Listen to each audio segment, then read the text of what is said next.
natin ngayon itong shoulder strap. Tignan natin kung okay siya na gamitin versus this chest strap. Okay? Tignan natin.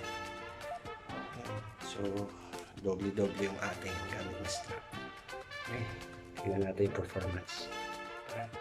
Let's go!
Ang na-review natin yung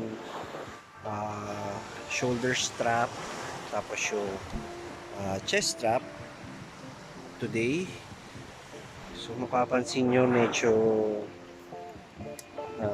alanganin yung nasa shoulder strap, pero para sa akin mas okay pa rin yung chest strap, pero mas different perspective lang syempre yung shoulder strap.